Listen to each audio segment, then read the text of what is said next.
자, 그럼 오늘은 저희가 우리 퀀트, 사실 퀀트럼 조금 딱딱하게 느끼실 수도 있고 뭐 재미없다 생각하실 수도 있는데 결코 그렇지 않다는 걸 오늘 아마 우리 이경수 연구위원과 우리 강 작가님이 더 직접 보여주시지 않을까 싶은데요. 함께해 주실 하나증권의 이경수 연구위원님 모시겠습니다. 어서 오십시오. 네, 안녕하십니까. 네, 반갑습니다. 안녕하세요. 자, 우리 퀀트로 보시는 분은 또 시장을 어떻게 보시는지, 또 그냥 전략 혹은 뭐 어떤 섹터를 보시는 분이랑 또 다른 느낌이 아마 있으실 것 같아서, 혹시 7월 지금 이제 마무리입니다. 7월 시장은 혹시 어떻게 판단을 하십니까? 일단 지나간 7월 말씀하신 거죠? 지금? 그렇죠. 예. 남은 게 오늘 없으니까 7월 뭐 8월을 8월 좀 이따 여쭤볼게요. 예, 7월 진단부터 한번 하고 넘어가겠습니다. 일단은 7월 달은 일단 유동성에 대한 기대감이 컸던 것 같습니다. 전체적인 글로벌 경기 침체에 대한 어떤 우려가 있었기 때문에 이것은 이제 유동성을 조이는데 많이 제한이 된다. 약간 이제 유동성에 대한 기대감이 좀 있었던 것 같고, 그리고 7월 뭐 최근 1, 2주 사이의 얘기지만 실적이 생각보다 괜찮았다라는 점. 네. 예, 물론 이제 추세는 이익 성장률이 뭐 재차 작년은 한 65% 정도 영업이익률이 증가를 했는데 뭐 그 정도는 아닙니다. 올해는 거의 이제 플랫한, 올해 성장률이 거의 없는 네. 수준으로 예상이 돼요. 그렇지만 이제 그 낮아져 있는 컨센서스, 그리고 우리가 컨센서스를 볼 때 다 의심을 했거든요. 네. 그러니까 뭐 인플레이션이다, 경기 침체다, 이 컨센서스는 너무 높다, 조금 더 하향 조정이 돼야 된다, 이렇게 많이 생각을 했지만 실질적으로 이거보다 조금 더 높은 수치가 나왔습니다.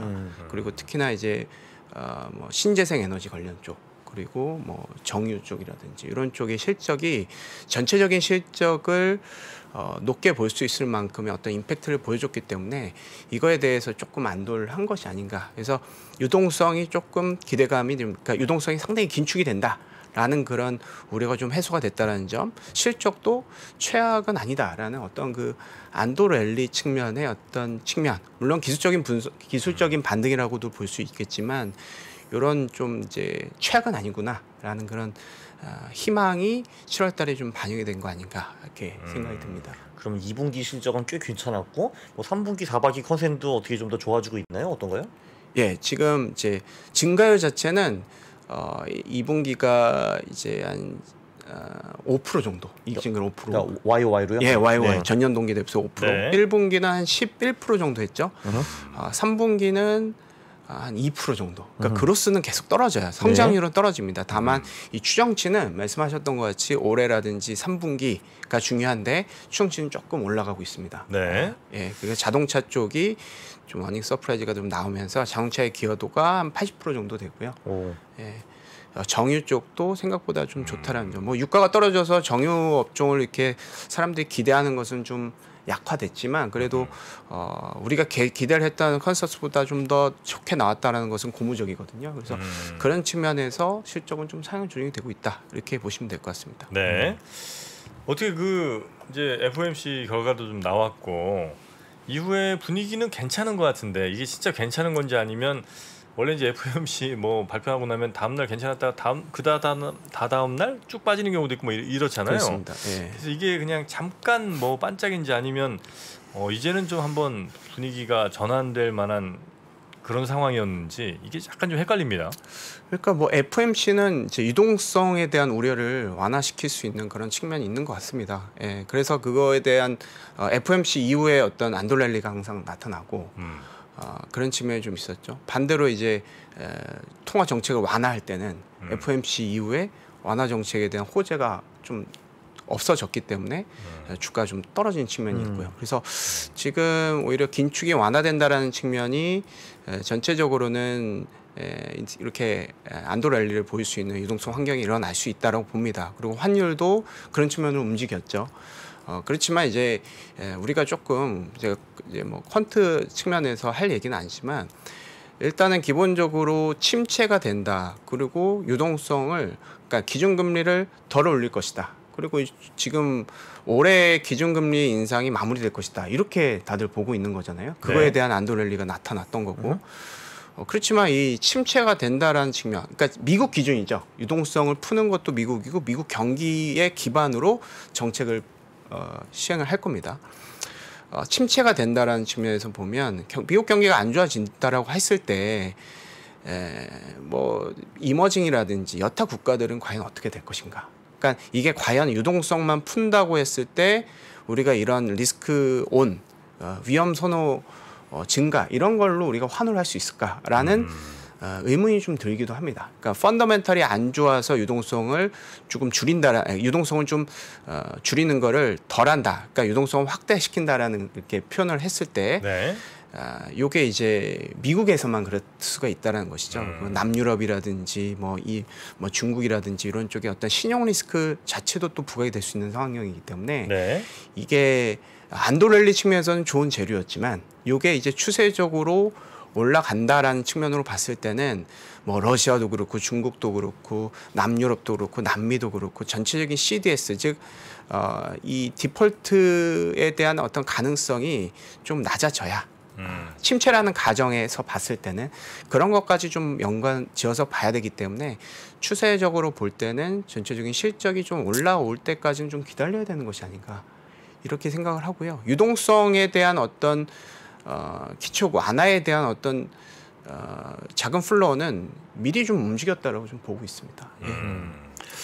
근데요, 확실히 7월에 미국 주식은 확실히 좀 많이 반등을 했는데 물론 코스피도 좀 반등하긴 했지만 좀 아쉽기는 하더라고요. 예. 왜 그렇다고 보시니까?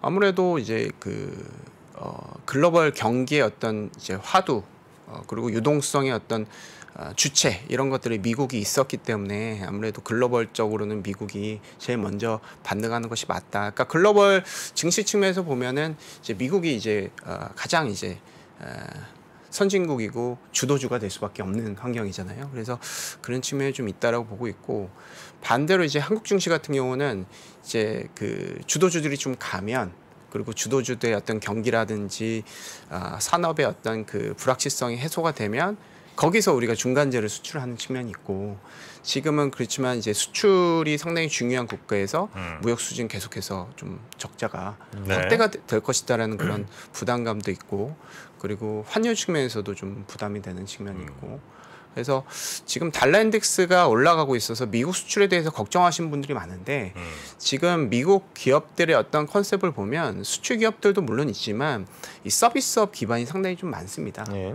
그런 측면에서 보면 달러 인덱스 상승은 이 미국의 어떤 펀더멘털의 우위를 어떻게 역설적으로 좀 표현을 하고 있는 것이 아닌가 이렇게 생각이 듭니다. 네. 그래서 이렇게 미국 증시 측면에서의 어떤 이 미국 증시보다 한국 증시가 좀 언더퍼폼했던 배경에는 그런 쪽이 좀 있지 않을까 생각이 근데 듭니다. 달러 인덱스가 강하고 달러가 강해지면은 상대적으로 원화가 약해지고 그럼 사실 우리 수출 기업들한테는 꽤 괜찮은 거잖아요. 근데 그게 오히려 좀 도움이 좀 되지 않을까요? 그러니까 그런 것도 사실은 저희가 이제 업무를 하는 데 있어서 그런 이제 리퀘스트를 많이 받았어요. 환율과 기업 이익 간의 어떤 상관성을 좀 분석을 해달라. 근데 이제 한 5년 전까지만 하더라도 네. 트럼프 재임 전까지만 하더라도 사실 글로벌 경기는 이제 자유무역주의였잖아요. 그렇기 때문에 환율과 국내 기업이익의 이 그로스는 상당히 연동성이 컸습니다. 근데 네. 그 이후에는 약간 이 국수주의 그리고 G2 간의 어떤 무역의 어떤 그 갈등 그리고 G2 국가의 어떤 이 절대적인 내수를 보유하고 있는 국가에서 이 라인을 세우잖아요. 네. 그러면 원가가 좋다, 기술력이 좋다라는 것이 수출 경쟁력이 좀 훼손이 될 수가 있다는 거죠. 다른 변수들이 막 들어오는 거예요. 정치적인 변수들이.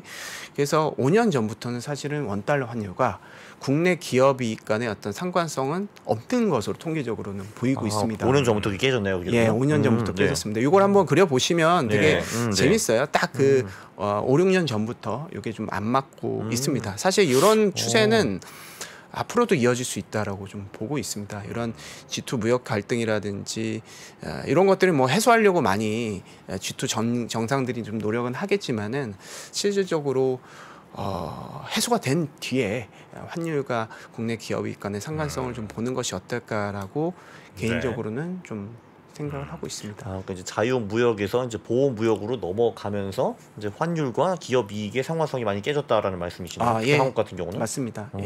예. 아니 근데 이제 어쨌든 퀀트적인 입장에서 보자면 사실 이제 기업들의 이익 추이가 어떻게 되느냐가 굉장히 이제 중요하게 보실 거 아니에요. 예. 뭐 정치적인 상황이야 이제 사실 우리가 예측하기도 좀 어려운 걸 그렇습니다. 때고. 예. 기업들의 이익이 지금 늡니까? 아니면 바닥을 찍었고 늘 거라고 예측이 됩니까? 지금은 이제 성장률만 보면 네. 성장률이 작년에 너무 좋았잖아요. 네.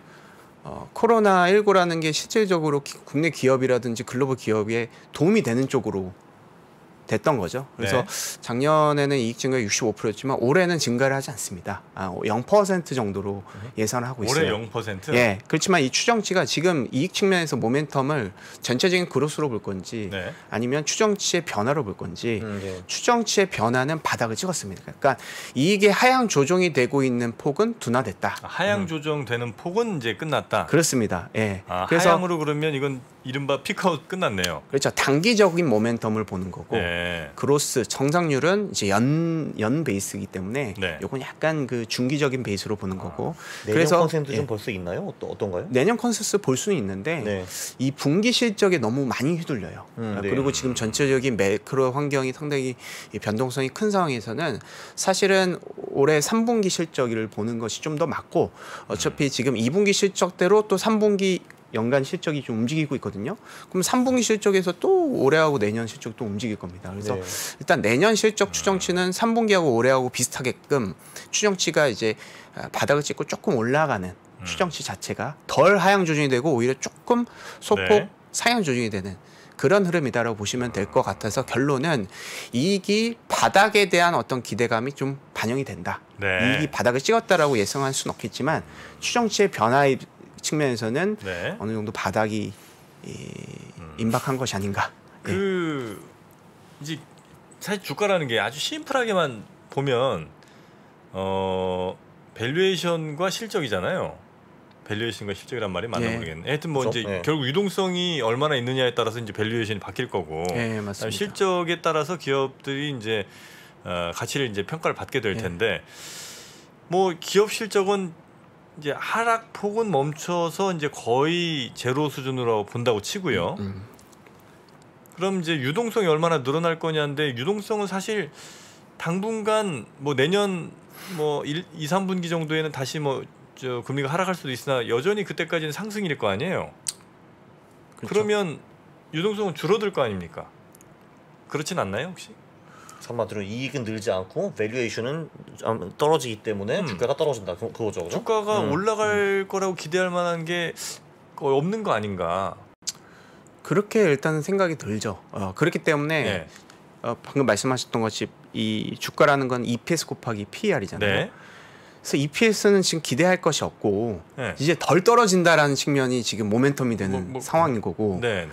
PER 같은 경우에는 여러 가지 변수가 있습니다. 근데 이제 네. 주식에 대해서 어떻게 사람들이 인식을 하느냐, 네. 채권 대비해서 국내 주식은 어떻게 되느냐, 뭐 선진국하고 이머징 측면에서는 이 상대 강도가 어떻게 되느냐, 선호도가 어떻게 되느냐, 여러 가지가 있잖아요. 근데 이제 전체적인 가장 큰 틀은 유동성 PER이 올라가기 위해서는 달러 인덱스가 떨어져야 된다고 보고 있습니다. 네. 한국은 이머징에 속해 있고 이머징에서도 거의 이제 중국, 뭐 대만 요 다음이잖아요.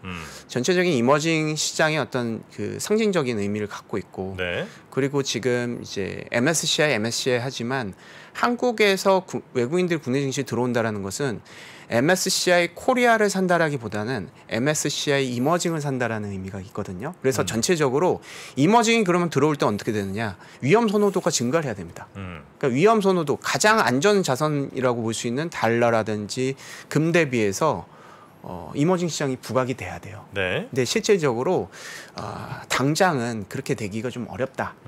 달러라는 변수는 통화량에 대한 변수도 있지만 해당의 미국의 펀더멘털의 우위가 또 달러 인덱스에 반영이 되잖아요. 네. 통화적인 측면에서도 이제 앞으로 긴축을 한다는 측면에서 달러 인덱스는 올라갈 수밖에 없고, 지금 기업 위기라든지 전체적인 그 정치적인 어떤 파워라든지 이런 측면에서 미국이 강하기 때문에 달러 인덱스가 높은 수준에서 떨어지지 못하고 있는 것이고. 그런 측면에서는 한국 증시를 외국인들이 사줘야 국내 증시가 올라가는데 네. 지금 상황에서는 조금 제한적이고 말씀하셨던 것 같이 이 PR이라는 이 변수 함수가 올라가기 위해서는 여러 가지 그 안전자산 선호가 일단 완화되는 것이 급선무고 네. 위험 선호구까지 이게 성숙되게끔 굳이 이머징 시장까지 주식을 사야 될 수 있을 정도로 좀 시간이 좀 필요해 보인다. 저는 그렇게 정리를 하고 있습니다. 그래서 전반적으로 이머징에 돈이 들어오려면은 리스크 온이 돼야 되는데 그 리스크 온을 볼 때 이제 글로벌 투자자들은 달러 인덱스를 민감하게 보고 달러 인덱스 떨어진다. 그래 이제 저게 리스크 온의 중요한 시그널이다. 이제 이머징 가자. 이제 이런 식으로 될 가능성이 높다는 거죠, 그죠? 그렇게 생각을 좀 하고 있고요. 그리고 지금 저는 이제 코스피하고 콜레이션이 높은 이 지표들을 계속해서 업데이트를 하는데요. 네. 네. 일단은 지금 상황에서는 이 필라델피아 반도체 지수 네. 그리고 신흥시장 채권 가상금리 요게 이제 리스크 온오프입니다. 그러니까 네네네. 이머징에 네. 대해서 이머징 채권에 대해서 리스크 프리미엄은 얼마만큼 반영을 하느냐. 그리고 미국 주식 그리고 달러 인덱스 요 네 가지가 한국의 델타 콜레이션하고 가장 민감한 네. 가장 상관성이 높은 변수예요. 그럼 각각을 우리가 생각을 해봐야 되죠. 필라델피아 반도체 지수 예상을 쉽지는 않을 것 같아요. 그리고 근데 지금 상황에서는 이제 뭐 IT 쪽이 그렇게 좋지는 않잖아요. 지금 상황에서 네. 이거는 약간 중립적으로 모르겠다 이렇게 좀 볼 수 있을 것 같고 신흥시장 채권 가상금리 이것은 이제 달러 인덱스하고 좀 비슷하게 봐야 될 것 같습니다. 똑같이 리스크 온이 얼마만큼 되느냐 그리고 또 이 리스크 온이 상당히 모험적인 자금들을 의미를 합니다. 상당히 자금이 넘치고 선진국도 어느 정도 포화가 된 밸류에이션을 보이기 때문에 이것을 좀 이제 해치하기 위해서 이머징 시장에 들어올 수 있을 만한 어떤 모험적인 이 자금 상당히 좀 강한 위험 선호 이런 것들이 나타날 수 있어야 되는데 지금 상황에서는 쉽지도 않죠. 정책적인 그 전쟁, 그 우크라이나와 러시아의 어떤 전쟁 측면도 그렇고 지금 이제 중국의 어떤 신용 리스크도 좀 부각이 되고 있고 미국 실적도 지금 이 예상치 대비해서 지금 이제 실제치가 한 8% 정도 미스를 하고 있습니다. 실적이 뭐 최근에 애플 아마존 좋다 이렇게 얘기를 하지만 전체적으로 봤을 때는 어닝 미스 수준이에요. 그래 여러 가지 지금 우리가 이제 봤을 때 좀 좋지 않은 환경이기 때문에 우리가 코스피하고 민감한 이런 변수들이 실질적으로 이제 그 프라이스 변수, 그 밸류에이션 변수를 올릴 만한 그런 네. 힌트는 아직 보이지는 않는다라고 좀 아니 생각하고 있습니다. 그러면 이제 우리가 막 이런저런 좋은 조건들이 막 보일 때도 사실 들어갔다가 깨지는 경우가 부지기수인데 예, 그렇죠. 좋을 게 별로 안 보이는 상황에서 굳이 우리가 이 불구덩이에 볏짚을 싸고 들어갈 이유가 있나? 그래서 저는 그렇게 생각해요. 근데 지금은 괜찮을 것 같습니다. 지금은? 그러니까 투자를 어떻게 하느냐에 따라서 다르거든요. 네. 베타에 막 우리가 반영을 한다. 그러니까 코스피 지수에 우리가 레버리지를 핀다. 이런 컨셉은 아니지만 알파를 초과하시는군요. 네. 예, 알파 네. 컨셉으로 네. 좀 가는 것이 좋다. 자, 뭐 6월 달까지만 하더라도 지수가 거의 오르질 못했잖아요. 오르질 못하고 바닥을 못 잡은 상황이기 때문에 거기에서 내려갔죠. 네. 사실 뭐 이제 퀀트 투자하시는 광영 대표님 잘 아시겠지만 이 해지하기 어렵습니다. 인버스를 대고 종목을 해봤자 이게 이론적으로는 이제 해지가 돼야 되는데 종목이 이 베타가 변동성이 더 크기 때문에 사실 좀 해지가 잘 안 돼요. 그렇지만 어느 정도 반등을 하고 나서의 어떤 지수 변동성이 좀 분명히 낮아졌을 거고 여기에서 우리가 좀 해지를 하고 뭐 시장을 뭐 롱을 하자 시장을 뭐 이런 얘기는 아니지만 시장의 변동성만큼만 해지를 하고 즉 인버스를 좀 어느 정도 보유를 해놓고 실적이라든지 저희는 이제 최근에 고배당을 좀 팩터를 밀고 있어요. 민다라기보다는 추천을 하고 있습니다. 계절적으로 이 고배당 팩터, 고배당 스타일들이 이 7월 말부터 10월 말까지 요 3개월 동안은 상당히 좀 절대적인 수익을 보여주고 있어요. 네. 사실 이게 기저성을 보면은 보통 8, 9, 10월에 주식이 별로 좋지는 않잖아요, 사실은요. 근데 그렇습니다. 이제 예. 그거보다 배당주가 확실히 아웃퍼폼 하는 게 좀 보이셨다는 거죠, 그죠? 네. 그렇습니다. 예. 그렇고 지금 이제 그 주가는 어느 정도 뭐 반등은 했지만 지금 코스피의 현금 배당 수익률이 2.6% 네. 정도예요. 이거는 이 경험적인 수준에서 가장 높은 수준이거든요. 그렇죠. 맨날 1%대잖아요. 그렇죠? 네, 커스피는 그렇습니다. 원래 배당을 잘 안 줘가지고. 원래가 네. 1.9%대인데 지금 주가가 많이 떨어졌고 그리고 이 배당이라는 것은 올해 확정 이익 순이익 기반으로 들어가는 거예요. 그렇죠. 올해 이익에 대해서는 어느 정도 힌트가 나와 있습니다. 물론 내년의 이익에 대해서는 잘 모르겠지만 올해 이익에 대해서는 어느 정도 추정을 할 수 있고 그렇죠. 1, 2분기가 어느 정도 지금 뭐 베일에서 벗어난 상황이기 때문에 올해 이익을 어느 정도는 예상할 수 있고 네. 이 컨센서스가 조금 올해는 맞는다. 연말로 가면은 올해 이익을 더 잘 맞출 가능성이 높잖아요. 힌트가 여러 가지 많이 나오기 때문에 그런 측면에서 봤을 때 지금 고배당주를 어느 정도 매수를 하고 인버스를 조금 대는 전략이 의미가 있다. 그리고 이 전략이 뭐 굳이 배당 수익률에 대해서 5% 종목이다. 이걸 쭉 가지고 가서 연말에 롤오버 즉 배당락 이후까지 가지고 가서 5%를 먹겠다. 네. 5%를 차지하겠다. 이런 컨셉보다는 캐피탈 게인이 어느 정도 5%까지도 입학하면 그거를 이 포지션을 정리를 할 수도 있겠죠. 되게 그런 측면으로. 되게 예. 특이한 게 이제 배당락은 보통 12월 말이잖아요. 예, 예. 근데 이제 10월까지 오르고 그 후부터는 아웃퍼폼하지 못한다는 거는 어디서 오는다고 생각을 하세요? 그러니까 배당 기대감 때문에 일단 올랐다가 맞습니다. 그 다음에 다시 떨어진 건가요? 그 어때요? 투기적인 세력들인 거죠. 사실 저도 지금 말씀드리는 게 그거를 미리 선점하자는 얘기잖아요. 그리고 네. 배당 수익률이 5%라면 캐피탈 게인 즉 주식 수익률이 5%라면은 미련 없이 버리고 나와야 된다는 컨셉이잖아요. 그래서 다들 그런 걸 생각을 할 거예요. 그래서 이 배당주들에 대한 어떤 배당 수익률과 지금 이제 연말에 대한 배당 수익률만큼 오르진 못할 겁니다. 배당주들이 그런 측면에서 우리가 지금 이제 어느 정도 했다가 10월 말까지 이제 배당주들이 지수는 이제 지지부진하고 고배당주가 올랐을 때 그걸 이제 캐피탈 게인을 좀 해소하려는 그리고 요 배당주들이 이 상대 수익률 코스피 상대 수익률 기준으로 보면 10월 말부터 연말까지 쭉 빠지거든요. 네. 네네네.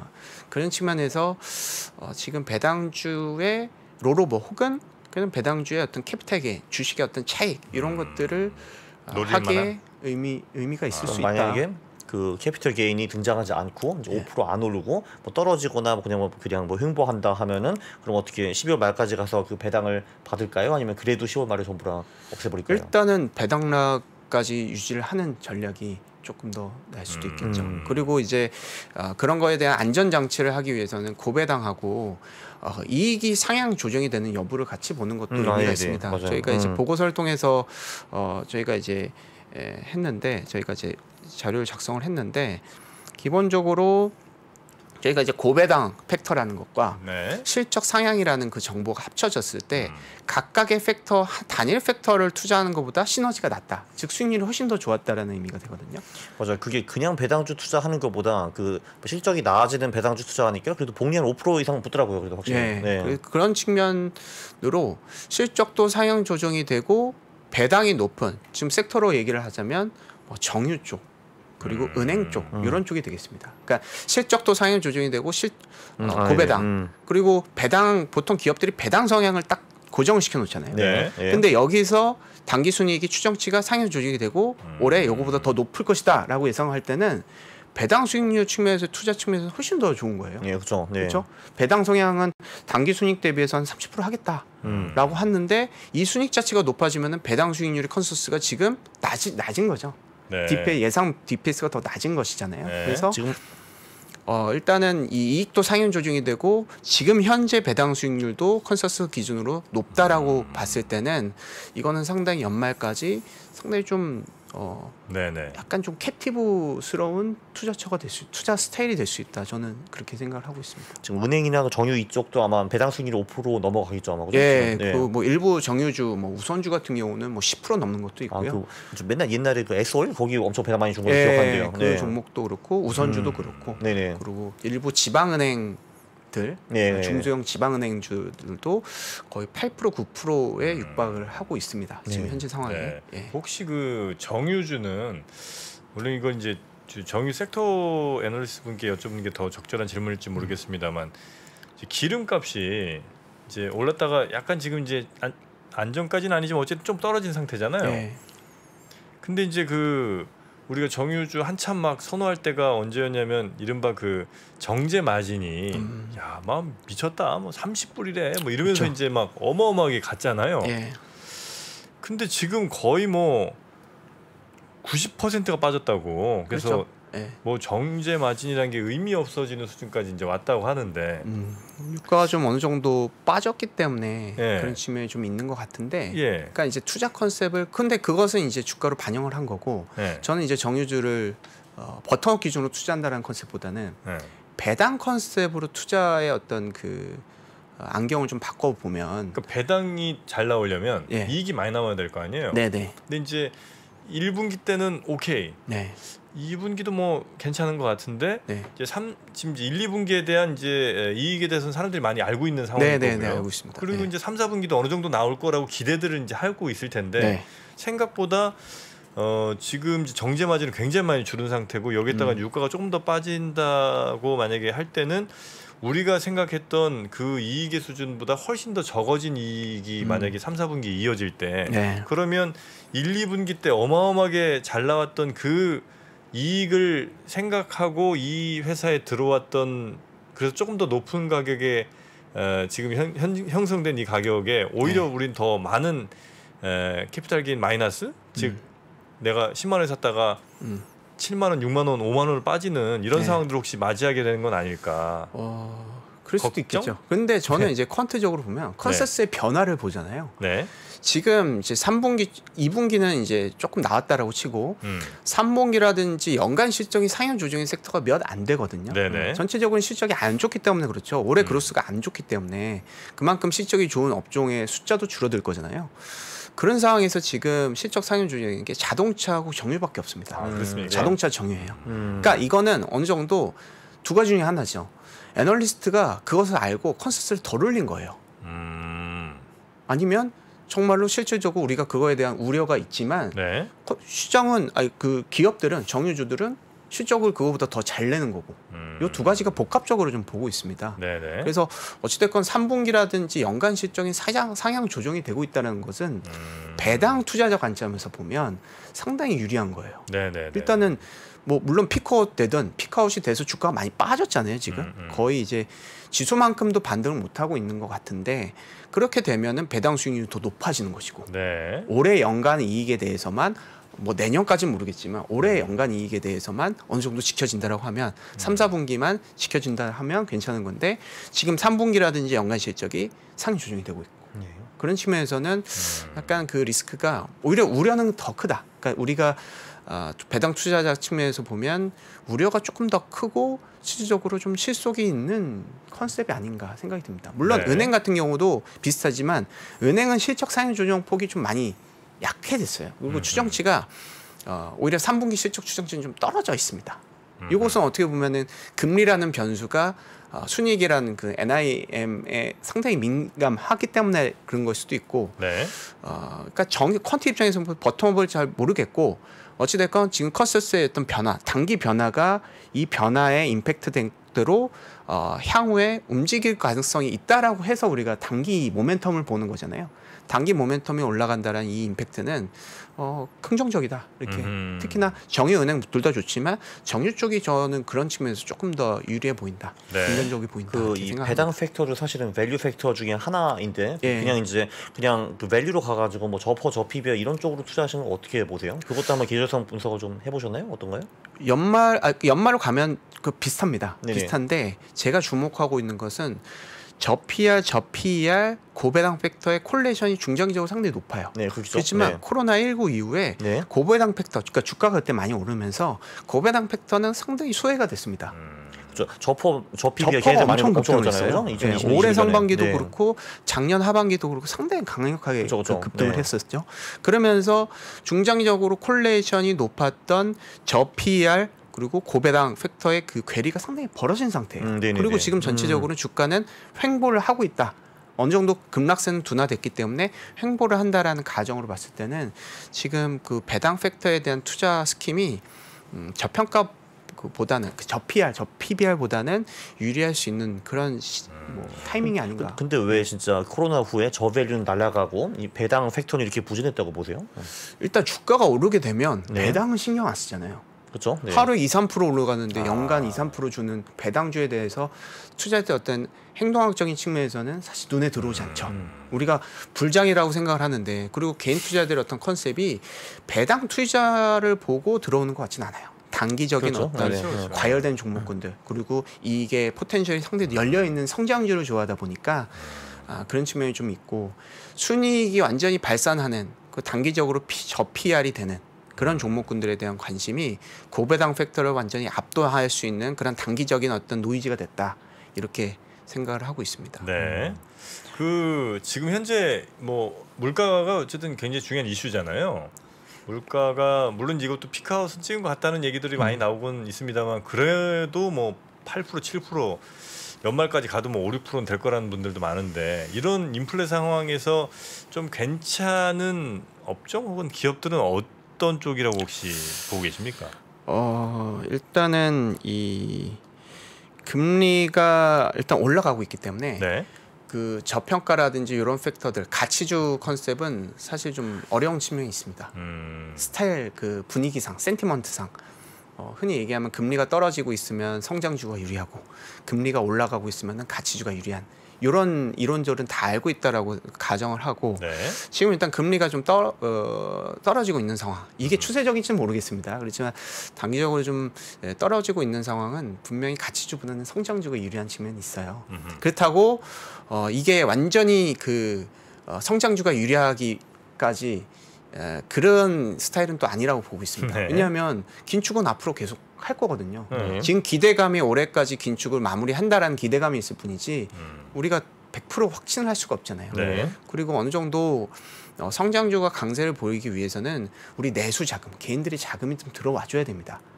일단 성장주를 선호하는 쪽은 이런 내수 수급들이거든요. 외인들보다는. 네. 근데 지금 뭐 부동산 가격이라든지 뭐 여러 가지 그 내수 측면에서 좀 좋은 측면은 안 보이고, 무역 수주 적자가 되고 이런 측면이 있기 때문에 가치주, 성장주 모두 다 좀 어려운 측면이 있는 것 같습니다. 그렇기 때문에 저는 아까 그 좀 전에 고배당. 그 고배당 컨셉을 말씀을 드렸죠. 예, 그래서 그리고 아니면 고배당 아니면 실적주들.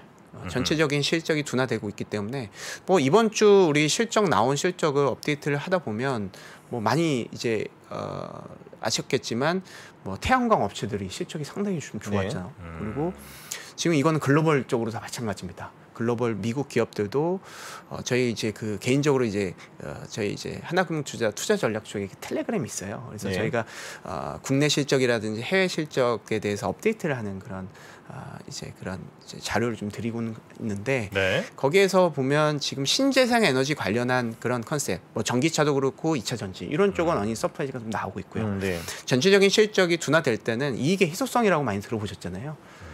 이익이 전체적이 안 좋을 때는 이익이 상대적으로 좋은 쪽이 수급이 다 그쪽으로 쏠려갑니다. 네네. 이익이 조금이라도 나오는 쪽으로 막 돈 많이 몰리죠. 그렇습니다. 이게 네. 바로 그 스타일 인베스트먼트의 핵심이에요. 네. 그렇잖아요. 그래서 이익의 희소성 측면에서의 반영을 할 수 있는 지금 뭐 이제 좀 전에 말씀드렸던 태양광이라든지 2차 전지, 자동차 쪽은 실적. 그래서 저희가 이제 고배당하고 실적 이 두 가지 공통 분모를 저희가 추천을 드리는데, 요거는 이제 정유라든지 차선적으로는 은행 쪽 요걸 좀 네. 말씀드리고, 아니면 고배당이 아니더라도 고배당이 있을 수가 없겠죠. 성장성이 막 높으면 투자를 해야죠. 신재생 이런 데뭐 예, 배당 안 그렇죠. 하잖아요. 네. 그렇게 하기 위해서는 그 정도로 한다라고 하면, 실적으로만 승부를 본다라고 하면 그런 신재생 에너지 관련 전기차라든지 자동차까지 이런 쪽에 대해서 관심을 갖는 전략이 퀀트적으로는 알파 전략이 될 수가 있겠다. 이 알파 전략은 아까 네. 좀 말씀드렸다시피 시장을 해지한 전략, 네. 시장에 대한 인버스를 어느 정도 가지고 가면서 이거를 아웃퍼폼할 수 있는 전략 측면에서는 이런 전략이 좀 좋을 것 같고, 지금으로서는 사실은 좀 전에 말씀드렸다시피 EPS 곱하기 PR이라든지 EPS 둘 다 좋아질 수가 없는, 쉽지 않은 그런 환경이기 때문에 초과 성과를 얻는 그런 측면에서 투자 전략이 조금 더 맞다. 절대 수익보다는 초과 수익, 상대 수익, 지수 대비해서 상대 수익 이런 네. 쪽으로 투자를 수익을 내는 전략이 현재로서는 맞지 않을까 이렇게 생각이 듭니다. 그 몇 년에 한 번씩 늘 단골 메뉴로 나오는데 한미 금리가 역전이 된다. 아이고 한국이 금리가 더 낮고 미국이 더 높다. 그럼 자금이 전부 미국으로 빠지는 거 아니냐 네. 이런 말이 단골 메뉴로 몇 년에 한 번씩 나오는 것 같은데 네. 실제로 근거가 있습니까? 어떤가요? 채권 쪽은 잘 모릅니다. 그렇지만 일단은 제가 이제 봤더니 일단 기본적으로 추세가 좀 중요할 것 같고요. 지금 이제 뭐 불과 며칠 안 된 거잖아요. 기준금리 역진된 지가 얼마 안 됐고 이게 추세적으로 진행이 되면 아무래도 미국 자산 쪽으로 더 채권 쪽으로는 다 들어갈 수밖에 없겠죠. 미국 채권이 좀 더 싼 거잖아요. 한국보다. 주식은 한국이 더 싼데 미국이 훨씬 더 비싼데 네. 채권은 지금 밸류에이션이 떨어졌다고 봐야 돼요. 네. 그렇기 때문에 이 추세가 계속 이어진다면 자금은 미국 쪽으로 당연히 이론적으로는 좀 가겠죠. 그렇지만 우리가 주시장을 분석한다라는 입장에서 보면 이 펀더멘털 분석을 해야겠죠. 그래서 환율이라든지 전체적인 한국이 전체적인 이제 신재생 에너지 쪽에 지금 전체적인 모멘텀이 일어난다.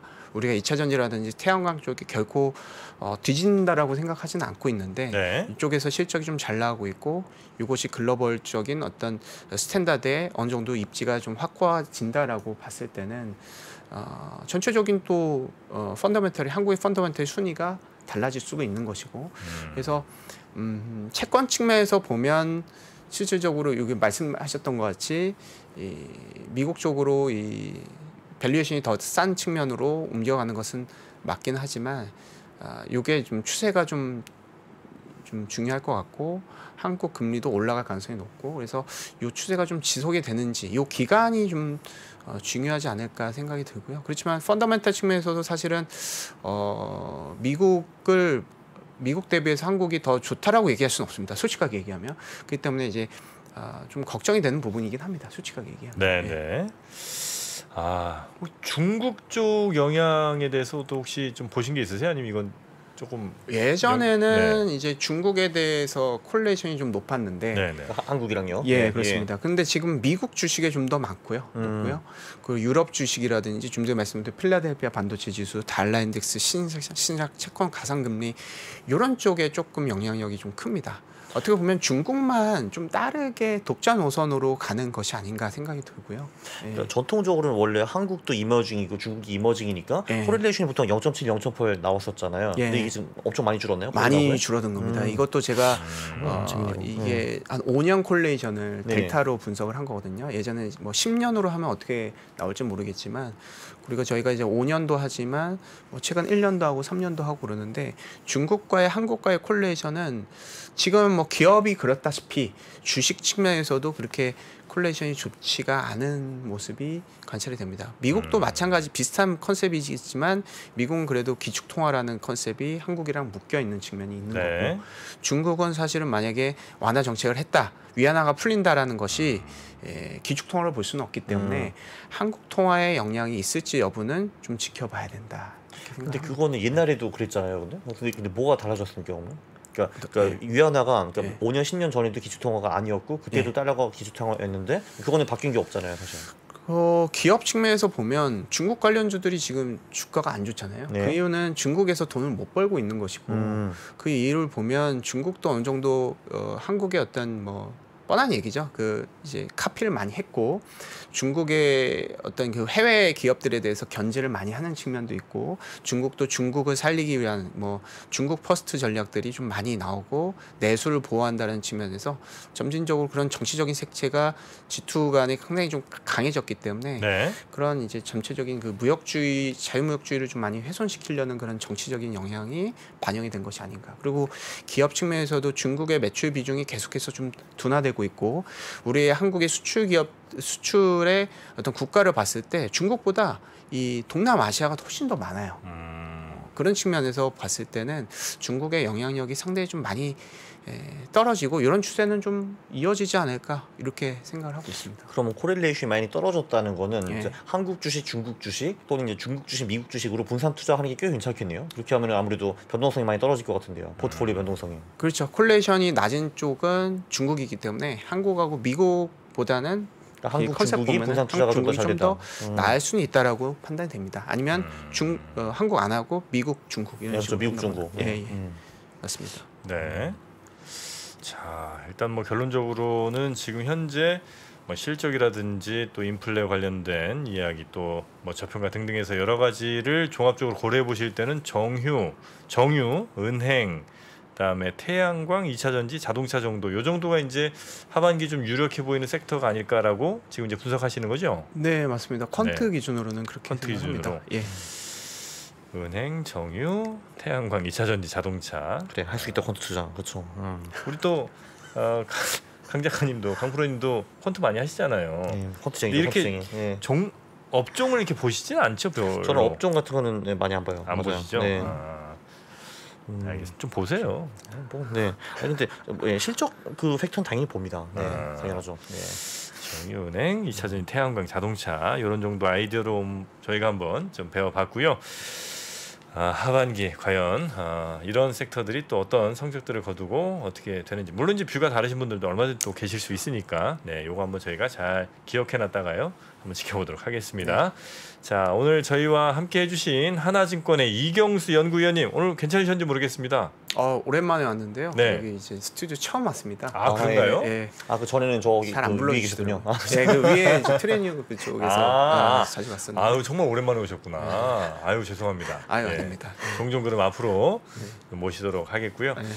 끝으로 하나은행 주말 앞두고 하나증권 자랑 한번 하는 시간 갖도록 하겠습니다. 하나증권 정말 대단한 증권사 아니겠습니까? 예, 리서치 명가고요. 네. 리서치 거의 6, 7년 동안 계속 1등을 유지를 그래요? 하고 있습니다. 예, 리서치 명가고요. 그리고 다들 애널리스트들이 성실하고 열정적으로 잘 맞춘다라는 얘기랑은 좀 다르겠지만 항상 이 시장과 민감하게 잘 대응하고 성실하게 투자자들과 이제 소통을 하는 그런 측면이 있기 때문에 하나증권 리서치센터 많이 사랑해 주시기 바랍니다. 아이고, 콘트팀 몇 분 계세요, 오늘? 지금은 혼자입니다. 지금 RA가 지금 이직을 해서요.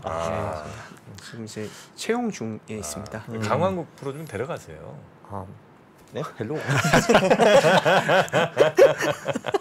또 퀀트 굉장히 관심 많습니다. 자, 그러면 우리 이경수 연구위원님과는 여기서 마무리하도록 하고요. 조만간 다시 또 뵙도록 하겠습니다. 오늘 고생해주신 이경수 위원님 대단히 고맙습니다. 네, 감사합니다. 감사합니다. 전자신문과 3프로TV가 투자에 대한 고민을 함께 나누는 자리를 마련했습니다. 향후 주식시장이 어떻게 될지, 하락장에서 매매하는 방법과 그리고 부동산에 대해서도 함께 이야기해 보겠습니다. 자세한 사항은 3프로TV 영상 하단 유튜브 커뮤니티를 확인해 주세요.